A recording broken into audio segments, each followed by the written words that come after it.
నువ్వు నా వెంట ఉంటే అడుగడుగున నడుపుతుంటే ఎదురయ్యే నా ప్రతి కళ నిజవల్లే కనిపించదా.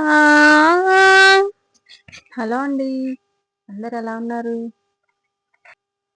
చిక్కుడుకాయ తాలింపు అందరూ చేసే ఉంటారు, కానీ ఇలా చేయండి ఒకసారి, చాలా బాగుంటుంది.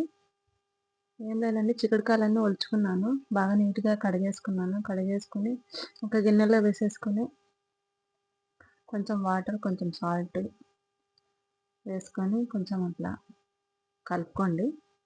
కలుపుకుంటే ఉప్పు కొంచెం అన్నింటికి బాగా పట్టుతుంది. కలుపుకున్న తర్వాత స్టవ్ మీద పెట్టేసుకొని ఒక 10 మినిట్స్ తర్వాత ఉడికించుకోండి. 10 మినిట్స్ ఏం అవసరం లేదండి, 8 మినిట్స్ అయితే సరిపోతాయి. కొన్ని ఉన్నాయి నావైతే. ఒక హాఫ్ కేజీ 1 కేజీ చేసే వాళ్ళైతే 10 to 12 మినిట్స్ పెట్టుకోండి. తర్వాత పోపు వేసుకోవడమే. పోపుకి ఏం లేదండి, యాజ్ యూజువల్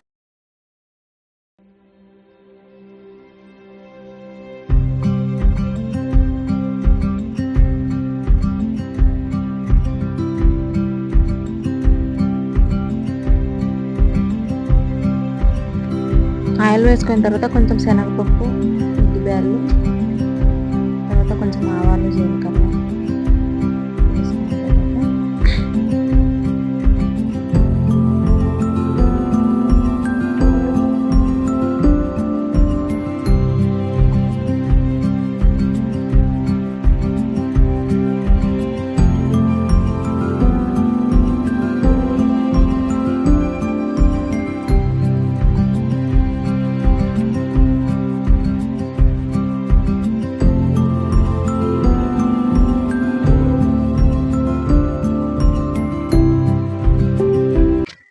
పచ్చిమిర్చి, కొంచెం పసుపు వేసిన తర్వాత ఉడికించిన చిక్కుడుకాయలు వేసేసుకోండి.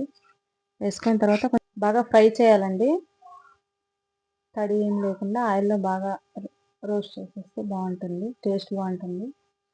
మరీ ఎక్కువగా ఉడికించుకోకూడదు, చిక్కుడుకాయలు ఉడికిస్తే అంత మెత్తగా అయిపోతుంది. తర్వాత లాస్ట్లో కొంచెం పల్లీల పొడి యాడ్ చేసుకుంటే చాలా బాగుంటుంది టేస్ట్. అదే కొంతమంది కొబ్బరి పొడి కూడా వేస్తారు, నాకైతే ఇట్లా పల్లీల పొడి వేసుకోవడం, చపాతీలోకి వేడి వేడి అన్నంలోకి అయితే చాలా బాగుంటుందండి. ఖచ్చితంగా ట్రై చేయండి.